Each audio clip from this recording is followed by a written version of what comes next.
My name is Joanne Kane, and I'm glad to join you for a conversation about nonviolent communication.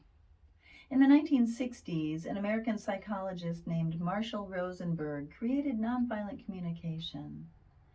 He noted that the ways that we put things into words and the ways that we express our experiences to another person largely determine the response we're going to get from the other human being. So he created nonviolent communication, and I'm going to teach you some basics about it, give you some background, and then I'm going to apply the skills and the methods and concepts to some hypothetical situations. In order to practice nonviolent communication, Marshall Rosenberg told us we should, quote, focus on clarifying what is being observed, felt, and needed rather than on diagnosing and judging. Again, focus on clarifying what is being observed, felt, and needed rather than on diagnosing and judging. Because there are no right or wrong feelings, right or wrong needs, there's no role for judging. Although oftentimes in colloquial language, we may say something like, I need you to be nice to me, or I need you not to make me angry. These are not pure or authentic, true human needs, as you'll learn in the examples coming up. Or perhaps we may talk about things in terms of feeling. I'm feeling pressured by you, right? That's not a true feeling. That would be a conclusion and a judgment disguised as a feeling. So another example might be, I get the feeling that you're angry with me. Um, so I get the sense that you may be angry with me, and that would be a good conversation to have, but it's not a feeling, as we'll use it in specific terms in nonviolent communication. But we will be focusing on observations, feelings, needs, and then requests.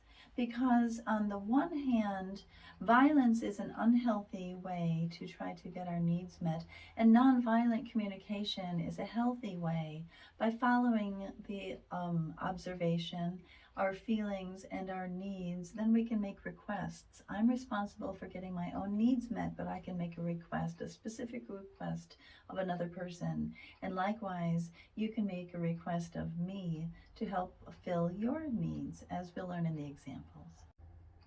As we prepare to learn more about the principles of nonviolent communication and ultimately how to apply them, we must bear in mind the words of Marshall Rosenberg. Quote, to practice the process of conflict resolution, we must completely abandon the goal of getting people to do what we want. Again, to practice the process of conflict resolution, we must completely abandon the goal of getting people to do what we want. Ultimately, the process of nonviolent communication is one where we're taking responsibility, again, for our own feelings and our needs and getting our needs met. And we can make requests of one another to help get our needs met and to fashion a solution that where everyone's needs could possibly be met. That's the goal of nonviolent communication. Although there are no right or wrong feelings, our feelings do tell us information, often important information, sometimes vitally important, life-saving information. And so-called positive feelings reflect when our needs are being met, and negative feelings reflect unmet needs. So although there are no right or wrong feelings, it is important to recognize when we are feeling positive because our needs are met, or negative because our needs are not met. So we get in touch with our feelings, and through that process, we then access what our needs might be, and from there, we can address how to get those needs met. There are two senses of the word feeling or feelings in the English language. One is a sensation, a physical sensation that we perceive through our bodies, through the five senses of sight, hearing, taste, smell, and tactile or feeling, touch. Um, and of course, there's something called that we often call our sixth sense, which would be feelings that we don't have um, the same language for or the same apparatus, sometimes described as a gut feeling or a sensory download. But when we know something in our bodies, it is reliable. It is often said our bodies don't lie. Our cognitive minds sometimes lie to us because they are controlled by and arguably sometimes hijacked by our ego and our desire to save face and other egoic principles. And yet, our ego is very useful in keeping us alive. That's the whole purpose of our ego.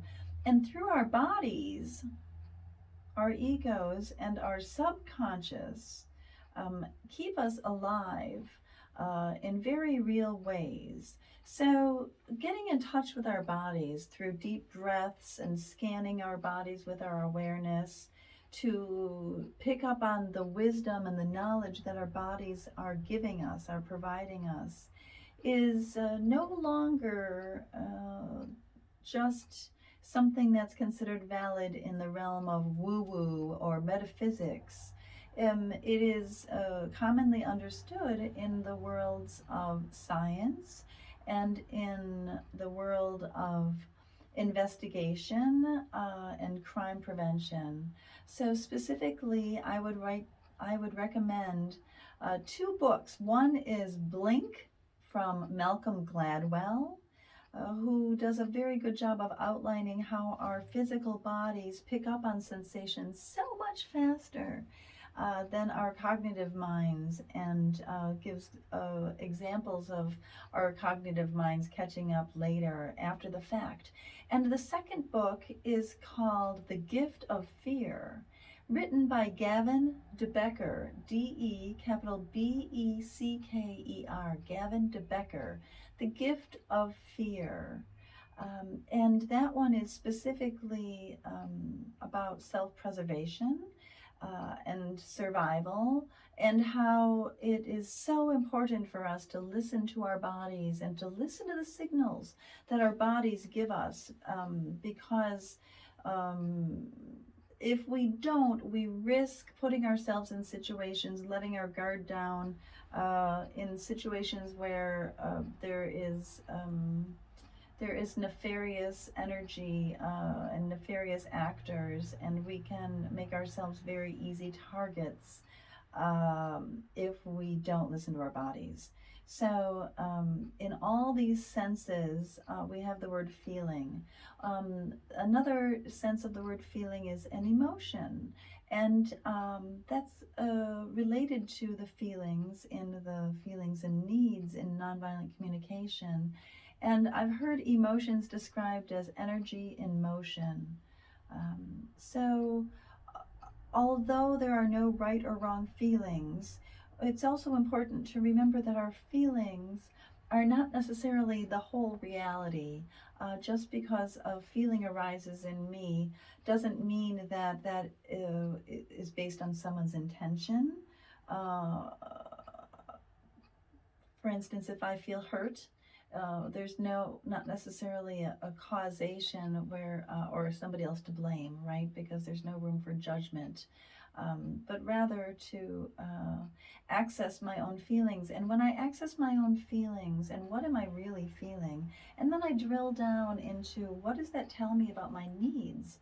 Are my needs being met, or are they not? And what are my needs around this particular situation? And once I'm learning my feelings and my needs, then I can learn and decide very clearly for myself, what do I want?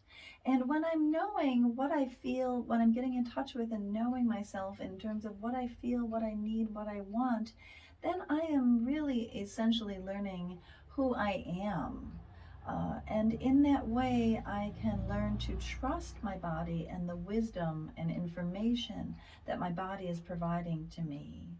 And so we will be getting in touch with our bodies, quieting our bodies, relaxing our bodies with some deep breaths, for example, as we apply the feelings and needs and other nonviolent communication principles to our hypothetical situations.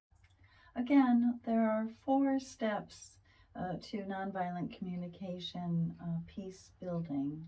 Um, First, we observe, then we find our feelings, third, we find our needs, and fourth, we make requests. And we negotiate with the person of whom we're making a request. Perhaps they'll make a request back. And I'll show different scenarios momentarily. And it's again important to remember that we're not about judging or blaming, or we're only talking about I statements.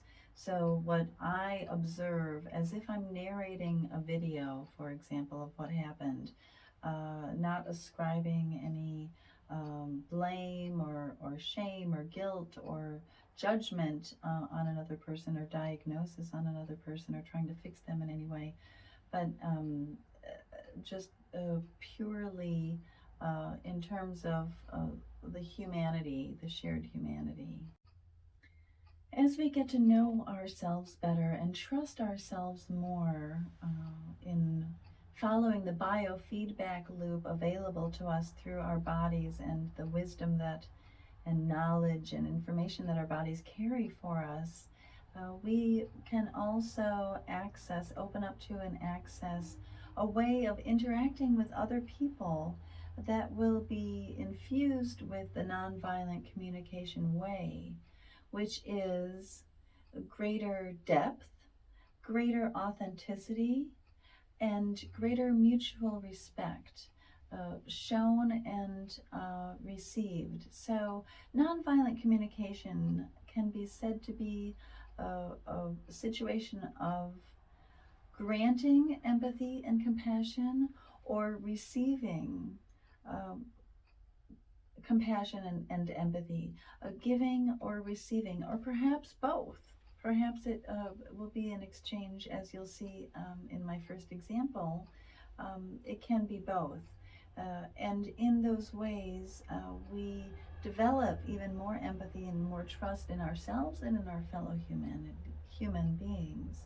And in that way, the bond of our shared humanity can strengthen and grow. And that cultivates nonviolence, that cultivates violent prevention, that cultivates peace and peace building. I'm now going to share with you some hypothetical situations and how the nonviolent communication skills that I'm introducing you to can be applied in a real life situation. Although, again, I'll emphasize that every one of these hypotheticals is purely hypothetical. I'll begin, though, with an imaginary child of mine, a hypothetical teenage son who has been coming home late. And so I would invite him to sit down with me for a session of nonviolent communication. And I have 2 teenage boys, ages 18 and 19, who actually did grow up sitting down for sessions of nonviolent communication with me for problem solving. So this is an imaginary scenario with an amalgam of my 2 sons. So he has been coming home late, and so we've carved out some time and are sitting down together with the intention of the nonviolent communication application. And I would invite him by taking some deep breaths together, where we're calming our bodies and getting in touch with our bodies, but relaxing first and foremost before we confront what is a growing conflict between us. It's important to breathe deeply and into our torsos, deep breaths, not shallow chest breaths, but deep belly breaths. Some people relax more if we vocalize the exhale. That kind of a breath. And when I feel sufficiently relaxed, and my partner, my son in this case, feels relaxed and in our bodies, centered in our bodies, then we can begin. And I can invite him to describe what's going on, but because I've called the meeting and the conversation, I would begin with my observations of the pattern and the issue that needs to be addressed. So I might say to him, son, I wanted to talk to you about this situation. We've talked about it before, but it's raised its head again, which is you coming home late. I'm expecting you, for example, yesterday at 6 for dinner, as we had confirmed earlier in the day, and then when you didn't get home until 7:15, it messed up.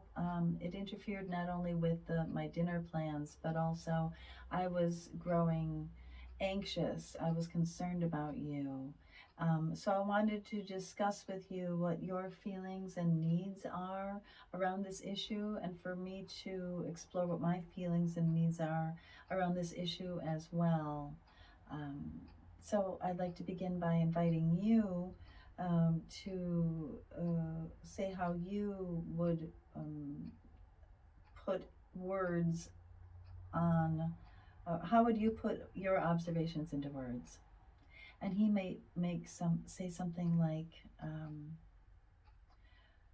I have been coming home a little bit late, and each time there's been an explanation, and I am glad to talk about it because I'm feeling stressed out about the whole thing, as if you don't trust me. So I agree that it's a problem. So let's start with the feelings.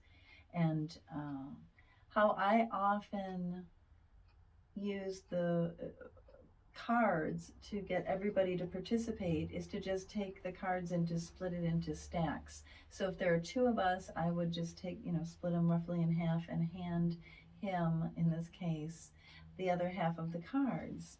So let's say, for instance, that he goes through the half of the deck that he has and eliminates easily the absolute no, the cards that express feelings that are absolutely not related to what he's experiencing about this issue of coming home late. Um, and so he eliminates those, and it would, for example, narrow it down to feeling stressed, feeling unhappy, feeling frustrated, and feeling powerless. So as he flips through the cards, as we do it in my house, and pulls out the cards of things that accurately describe how he's feeling, then these would be what we call the keeper cards, or the ones that we're using. And perhaps I've gone through my half of the deck and pulled out the cards of perhaps he's feeling discouraged because he keeps getting in trouble for this, and perhaps he really is. I mean, I have no reason to doubt that he is trying very hard to get home. He's just not making it across the finish line with that task and that agreement that we've established. Maybe he's feeling guarded, so I've pulled out the guarded card. And maybe he's feeling contempt. Maybe he's feeling like, I don't need to listen to my mom. She's, I'm a teenager. She's an old lady. I don't, contempt. I don't need to pay her no, never mind, as my dad would say. So we've got these feelings, and then he could narrow it down. Mom, I am feeling discouraged, and perhaps I'm feeling guarded because, on some level, I just don't like you in my business, but I'm not really feeling contempt toward you. So maybe he would discard the contempt card, and then he would be left with feeling powerless, frustrated, unhappy, stressed, guarded, and discouraged. And then he could even explain to me why he's feeling unhappy, because normally we get along, and but now with this situation he's feeling unhappy. Or perhaps he's feeling powerless because he's relying on other people for a ride, or just doesn't get to make his own curfew, for example, and he feels like as a young adult he should have more power. So we would discuss the feelings. And then we could either go on to what he needs and the need cards with him, or perhaps we would go on to the feelings for me. So I'm going to suggest that we go through the feelings for me now, and then the needs. Although I may need to use some cards that he was using because we may share some feelings. So I again go through the deck that I've got, the piece of the deck, or we could share the deck, right? Put it back together and split it into two again. But perhaps I pull out the cards sad. I feel sad because I'm used to getting along with my kid, and now around this issue, I'm sad that he doesn't trust me and that I can't rely on him, and that I'm spending more energy worrying than I'm comfortable. Maybe I'm hurt, like doesn't even know that I'm making a beautiful dinner and that I'm concerned about him. And maybe I even have some egoic hurts, like, he's spending more time with his friends, and I have hurt feelings around that. That's an example of my feeling not necessarily accurately or purely reflecting reality. And maybe I'm tired. Maybe I'm just tired of having this conversation that is frustrating to me. Maybe I'm feeling frustrated as well. And maybe the cards that he pulls out of his half of the deck, maybe he's guessing that I'm feeling worried, that he can understand because I've told him that when he doesn't come home when I expect him to, especially if it's late at night, my mind goes into hyper mommy mode, and I imagine all kinds of catastrophes, which aren't healthy and again are not necessarily reflecting reality, but my feeling of feeling worried is very, very real. And maybe he suggests that perhaps I'm feeling disappointed in him, because I do have high expectations of him, and maybe I'm a little disappointed in him. And maybe I'll say, yeah, I do feel disappointed in you, because you're normally so reliable, and I don't know what's gotten into you. I know you're a teenager and everything, but I am a little disappointed, yeah. And maybe he suggests perhaps I'm feeling suspicious because he feels as if I'm snooping and trying to figure out what's going on in his life. And I could perhaps say, no, I'm not feeling suspicious. I do want to trust you, and I really do. So I'm not feeling suspicious, but I am feeling worried and a little disappointed. So that could be how we maneuver the feelings for each of us around the issue of him, my teenager, coming in late. Then we do likewise with the needs cards. So perhaps his portion of the deck includes the needs space. He needs space. He needs freedom. He needs privacy to do his own thing. He's a teenager. He's becoming a young man. He doesn't want his mommy in all his business. And he needs some power. He feels powerless and needs some power in his life. And he needs trust. He needs to be trusted. And I may find in my deck and suggest to him maybe he needs some autonomy, the right to be able to make decisions for himself and to be responsible for himself. Maybe he needs more dignity, so that I'm not treating him like a little kid. And maybe he needs more understanding that sometimes when you're with other people, it's not always on your schedule.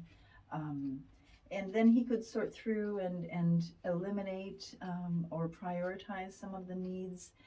Maybe, dignity, he doesn't, maybe not necessarily. And if he has freedom and space, maybe he doesn't need so much privacy, and so on. But then we could talk about that. And then when it's my turn to talk about my needs, what do I need in this situation? Perhaps the cards that I pull out from my portion of the deck would include safety.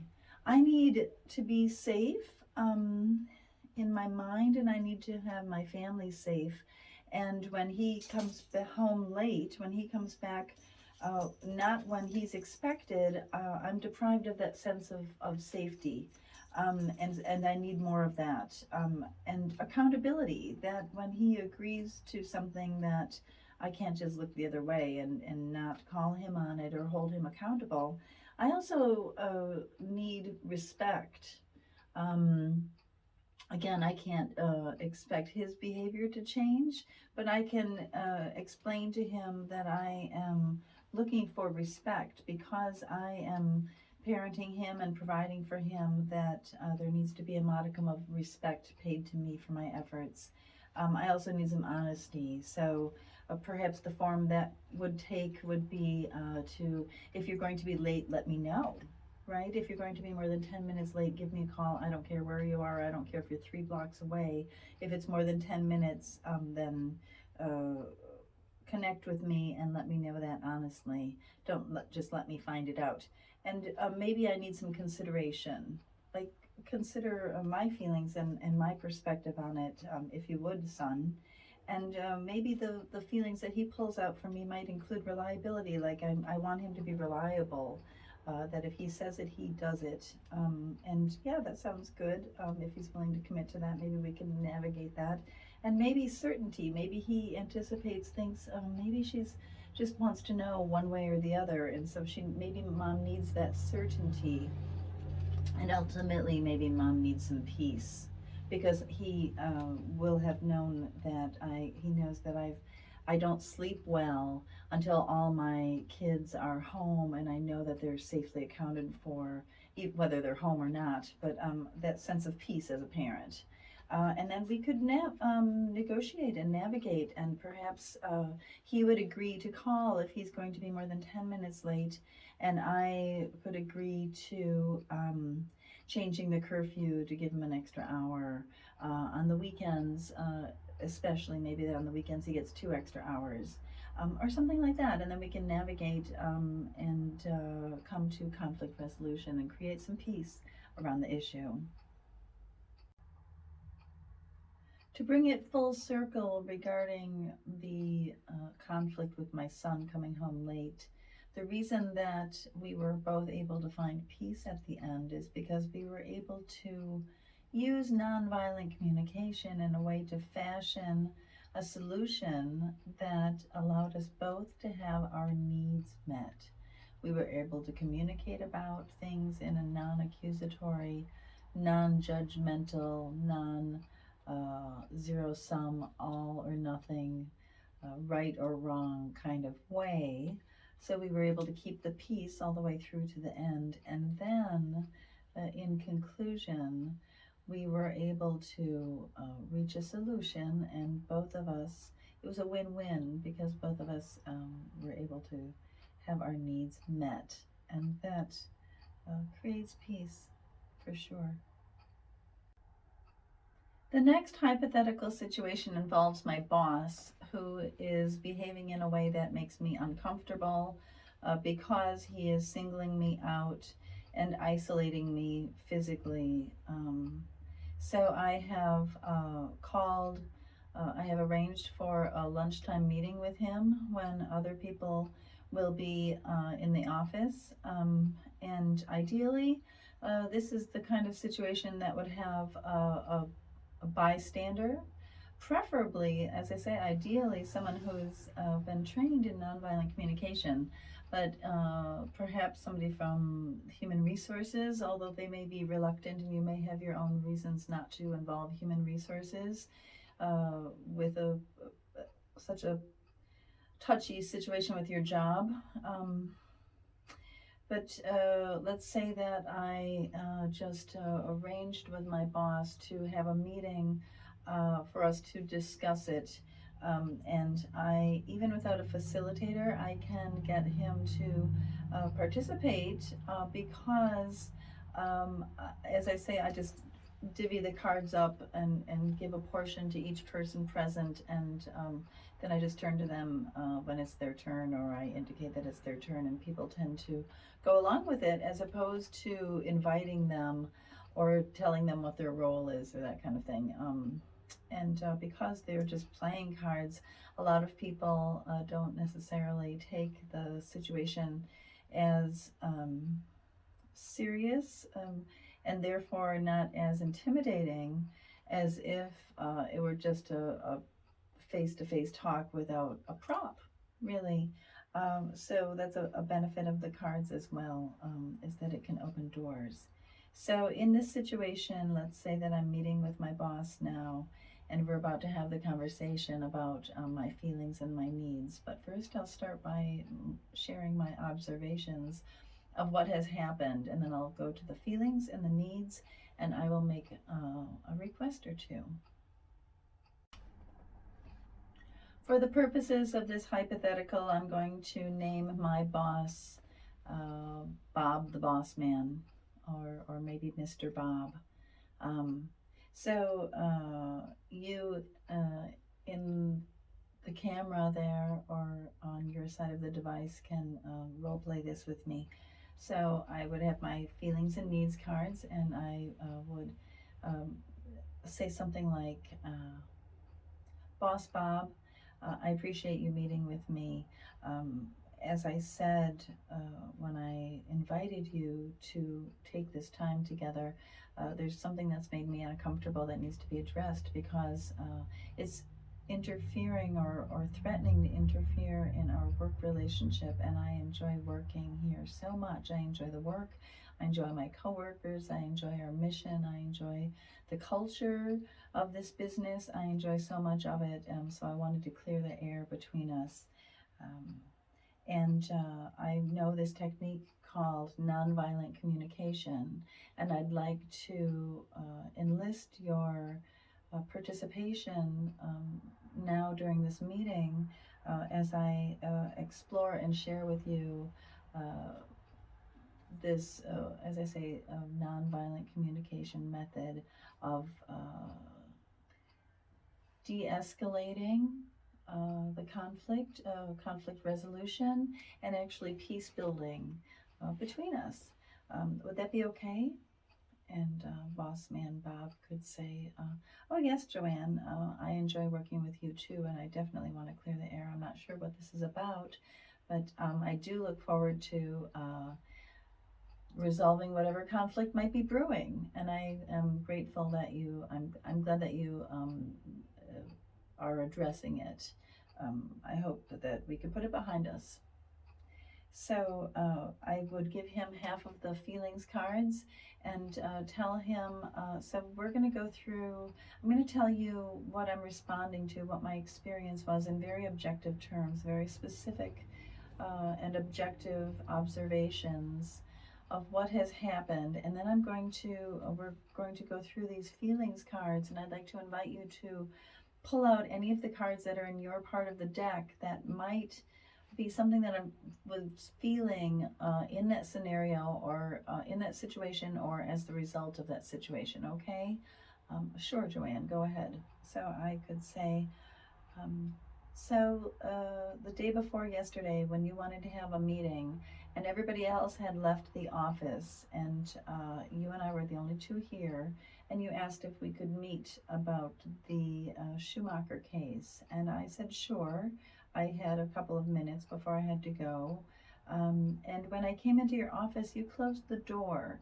And normally, when we meet, the door is left open, and of course, normally other people are around as well. Um, but the closing of the door was something that I paid attention to. It made me uncomfortable. And then when we were about to start our conversation, you asked me to hold on as you took your chair and moved it from behind your desk there over here where we were, sitting very close together and, um, almost knee to knee. I mean, we were in such close proximity, and that made me uncomfortable too without the desk between us. And then at the end of our meeting, when I said that I had to go, you invited me to go out for a drink with you, and as I said no, thank you.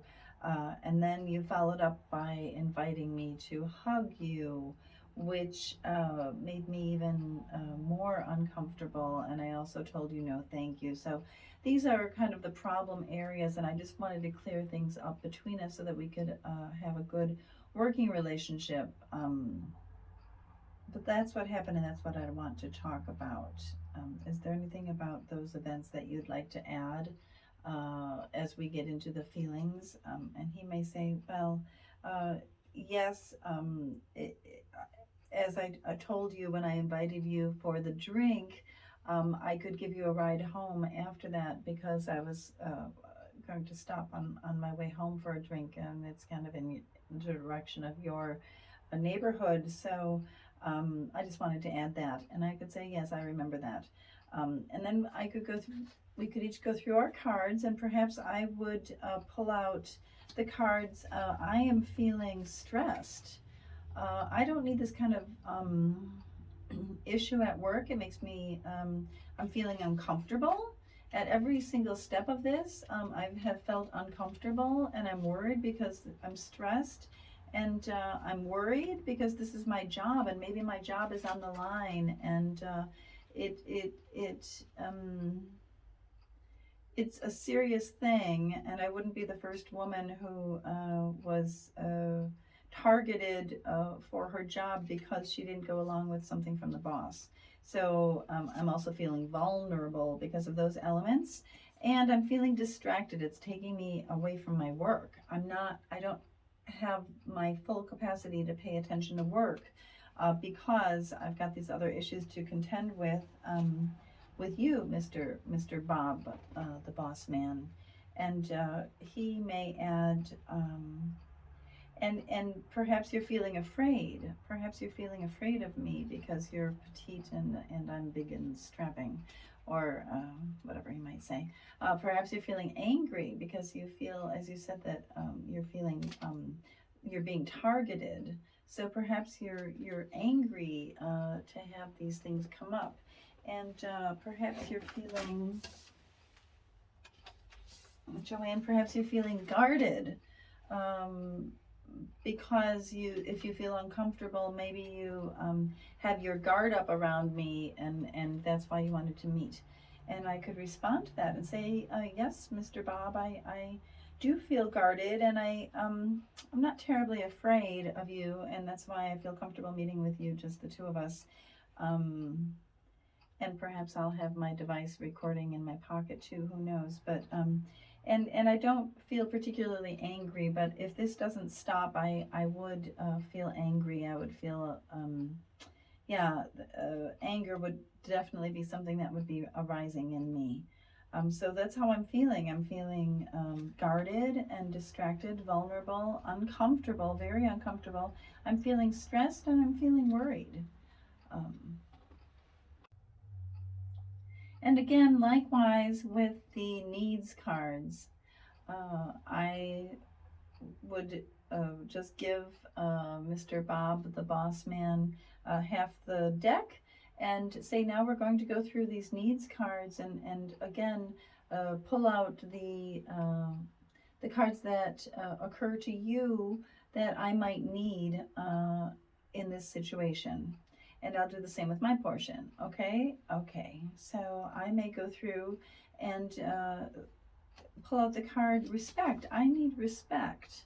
I need to feel respected as a person and as an employee, as somebody who is here for my work, not for my not for any other issue, specifically regarding my body or my the way that I express myself. So I need respect. I also need dignity. I could pull out that card and explain why it's important for me to feel dignified in my work rather than demeaned. I need trust that I can count on my boss, that we don't have a conflict of interest between us. I need the certainty that I can trust him.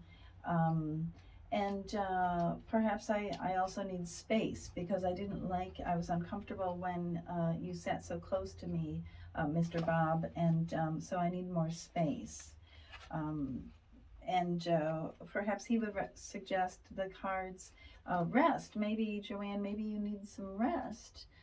If you'd like to take a couple days off, that would be okay with me. Maybe you feel like you need some equality, like equal rights, Joanne. And maybe you feel like you need some fairness because you mentioned again earlier that you feel singled out. And so perhaps if that feels unfair to you, you might need some fairness. And I could say to him, I really appreciate that. Yes, equality and fairness are very important, and I would welcome both of those. And it's not so much, um, yeah, just being treated like others and not singled out.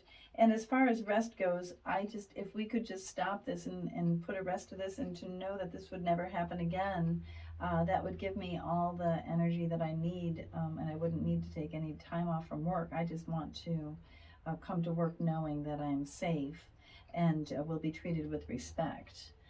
So, with that, Mr. Bob, I have some requests of you for your consideration. So, I would like to know, Mr. Boss, um, if for the next 2 weeks you would be willing to always leave the door open when we're meeting, not to close the door of your office, especially when it's just the two of us here, but to leave the door open, but especially when people aren't in the office, but just as a rule, when we're meeting in your office, to leave the door open. Number two, I'd like to invite you to not sit so close to me, for you to stay over there behind your desk where you're sitting today. I'm so much more comfortable and it feels more professional, frankly, to me. It seems more professional, rather, to me, and I'm more comfortable this way. And I would like to request that for all time, as long as we know each other, for you not to invite me out for a drink and not to invite me to hug you, because those will be a no thank you at every turn. Um, would you be willing to honor those requests? And perhaps he would say, Joanne, I am willing to leave the door open. As you see, I've left the door open for our meeting today. And I could say, yes, I noticed that. Thank you. And I'm willing to not invite you for a drink or a hug. And I understand where you're coming from with those things. I just thought that, because we've known each other so long and now that we're working together again, maybe you'd be interested in that. But if you're not, you're not. That's fine. But as far as sitting close together, I like to have more of a team feel. And so when I'm sitting behind the desk like I am right now, it's not comfortable for me. And I prefer to sit more closely with my teammates when we're working on a project together, when we're having a one on one conversation. So I'm not willing to do that. Uh, but I am willing to honor your other requests of no hugs, no drinks together, and no invitations for those, and also to keep the door open. And perhaps I would counter offer with, well, if we're going to sit close together without a desk between us, then I would like to propose and request that we sit at the small table, or maybe one of the tables in the conference room where we could sit closer together, but still have be professional rather than, face to face, knee to knee, with no surface between us. Besides, as you know, I like to take notes during meetings, so a table would be helpful for me. And he might say, oh, sure, if you want to have a table, that's fine. I just don't like the big desk between us. And that would be the resolution of the conflict. And we could clear that up and then look forward to going forward with a nice work relationship where he knows that I will be saying something if I think he's out of line, and he knows I'm paying attention to these things and not tolerating them, and I will know that he is making an effort if these things truly cease.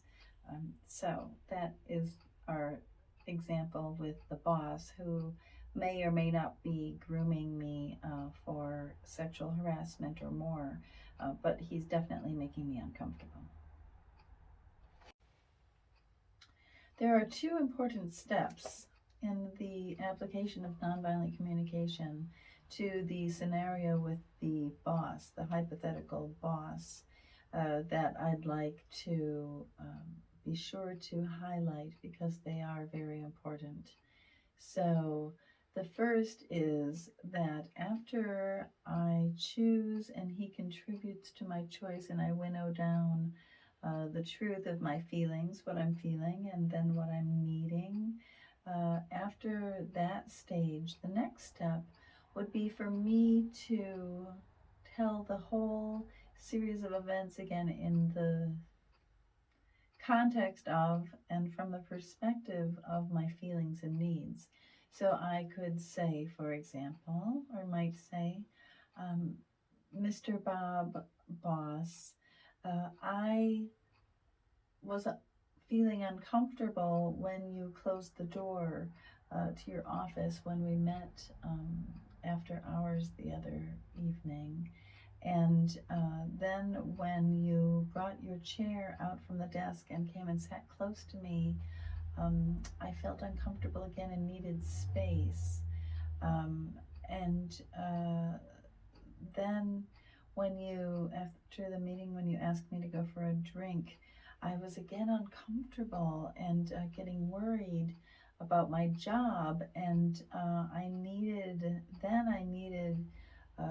reassurance. I needed honesty. I needed honesty from you to know, and some reliability and some measure of trust, because I do rely on you. You are my boss.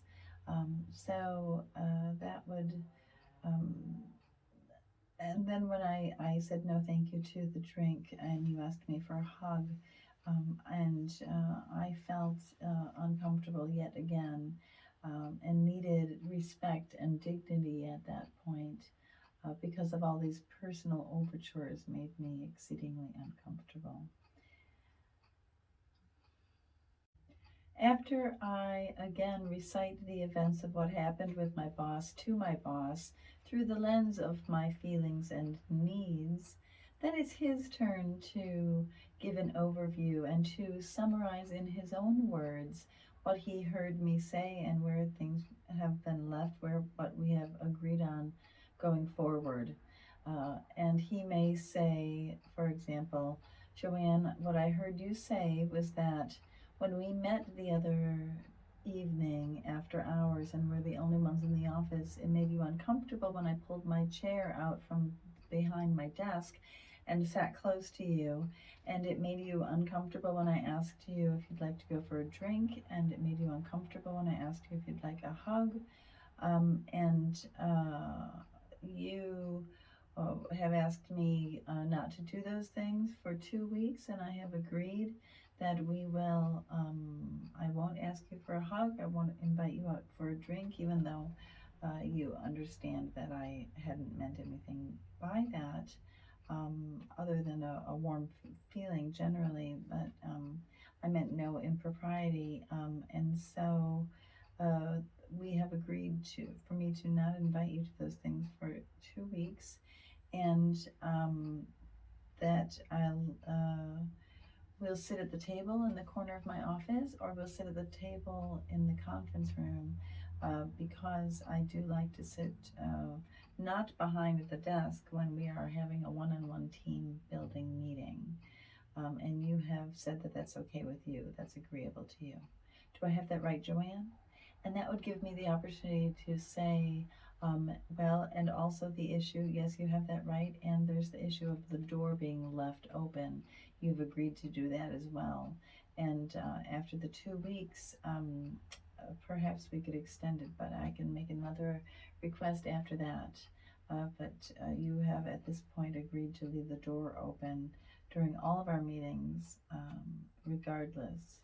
Um, Is that correct, Mr. Boss? And he would say, yes, that's right, Joanne. And I'm glad we had this talk. And I could say, yes, I am too. Thank you.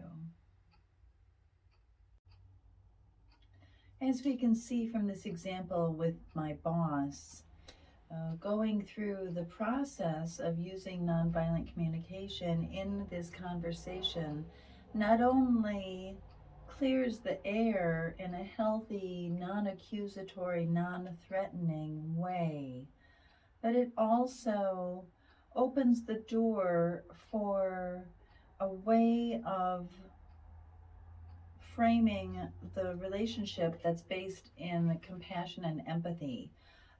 So these so-called soft skills, very much in play, very much relevant in the workplace, as most of us know intuitively or experientially. So when boss Bob and I can come together and have this conversation, we each grow in empathy and compassion for ourselves and for each other. And I believe that that is an example. Using nonviolent communication in a situation like that gives us the best chance possible for him to learn a lesson and to make adjustments in his behavior, to be responsible for his behavior and his feelings and his needs, getting his needs met another way. But to know the impact of his choices on his behavior and his words and his actions toward me, and to give him the benefit of the doubt that when he is given that information, he can make more informed decisions and that he will make healthier ones. And in that way, it will help me to navigate between people who are truly predatory and those who are perhaps careless or habituated or acculturated. Because of circumstances of their lives. The next hypothetical situation involves road rage with a stranger. I'm not sure whether there is road rage or as much road rage outside the United States as we have here, but it's a situation where two people, usually two drivers, encounter each other on the road and or on perhaps in a parking lot even, and both believe that they have a claim to a certain spot. And one person makes a move that the other one is very upset about, and a conflict arises, and it can escalate very, very quickly, and emotions are often running high. Feelings of right and wrong, good and bad. Often people become righteous, self-righteous in their positions about what they are due, and things can get ugly, including shootings and shooting deaths even. So road rage scenario. And I imagine in this scenario, whether it's even if we're both drivers in a parking lot with our windows open or our convertible tops down, there's not going to be likely as much conversation, and especially if it's on the freeway, there may be a lot of gestures, but it's unlikely that there's an opportunity for back and forth and explanation of nonviolent communication. But that doesn't mean that I can't tap into these skills and apply them to this situation. So I can think to myself, um, what might that other driver be feeling right now? Maybe that driver is feeling powerless, because often people who feel powerless are those who lash out and grab power or try to. Maybe that other driver, they certainly seem to feel frustrated because they don't like what I did when I pulled out in front of them, or whatever it was. And maybe they're feeling shocked because they thought that somebody like me wouldn't do such a thing, or just the look on their face, they looked shocked. Maybe they're feeling overwhelmed. Maybe they've had a horrible, horrible day, and maybe they're furious. Maybe they're just furious. Maybe they had a fight with somebody. They're furious about life. They're furious. Maybe they lost their job. Maybe they, whatever it was, maybe they just lost their relationship. And they're furious at the world, and I got in the wrong place at the wrong time in their lives. So it's coming my direction. And what about me? Maybe I'm feeling irritated and exhausted because I just want to get home, and last thing I need is more conflict, let alone with a stranger who may be volatile and potentially violent. And maybe the other driver is feeling lonely. Maybe they are lacking connection in their life. But as I ask myself how I might be feeling, it can help me to move away from any escalation or emotional response. And as I consider what the other driver, the other participant in this potential conflict and volatile conflict, if I imagine what they are thinking, I can increase my empathy and compassion for them. and it humanizes them for me, and it helps me to be less volatile in return. And then again, I take from my observations and then my feelings, I move to my needs and the other driver's needs, and I can consider this even as I'm sitting in traffic, whether I'm going fast or slow, again, and to ponder the humanity of that other person. Maybe they need some acknowledgement. Maybe they have something is going on in their lives that they feel insecure, and so they need to feel important. Maybe they need power. Maybe they need a sense of justice. Maybe they feel so right, so confident and sure that they are right, that it's a matter of justice to them at this point. Maybe they need to be seen. Maybe they felt like I was overlooking them, and maybe there's something else in their life, in another arena of their lives, where they feel like they're not seen. Maybe they need some empathy, and with nonviolent communication, surely I can give them some empathy. Maybe they need to be heard, and that's why they're shouting and honking their horn, and maybe they are working on their self-expression for whatever reason. Maybe they need some recognition. Maybe they need to feel important for whatever reason. Maybe they need some understanding, and maybe I can offer that to them. Because I've been there. I've been in a grumpy mood, and then something happens in traffic. And maybe they need safety. Maybe they feel like I took a boneheaded move and threatened their safety, or maybe they're borrowing somebody's car, and so they're very vigilant about the car and the well-being of the car, in addition to their personal well-being. So any number of these things, but as I consider these things, and maybe they and I need peace. And maybe we need some freedom. Um, and maybe I specifically need some connection.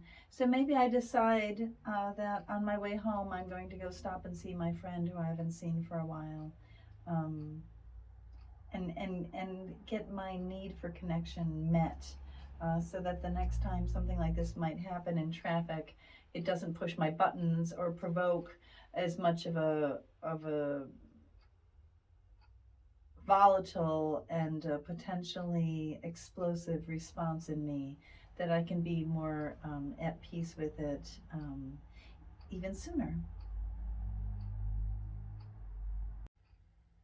In conclusion, what we can see in the application of nonviolent communication skills to these various hypothetical situations is that nonviolent communication is readily applicable and universally applicable to all communications, all interpersonal interactions, all relationships, all opportunities in which we relate to another human being, beginning with and including ourselves.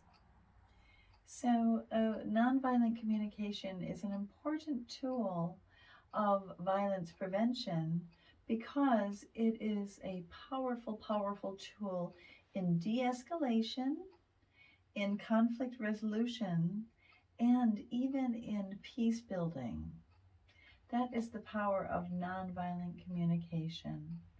So remember, we state our observations, we find and share our feelings and explain them.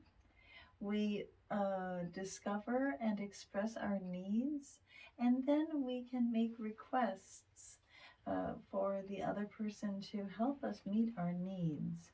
And we can go back and forth, as demonstrated in the hypothetical with my son, and or it can be completely one way, where I am processing for myself to come to terms with and to gain compassion and empathy for the other actor in the situation or scenario.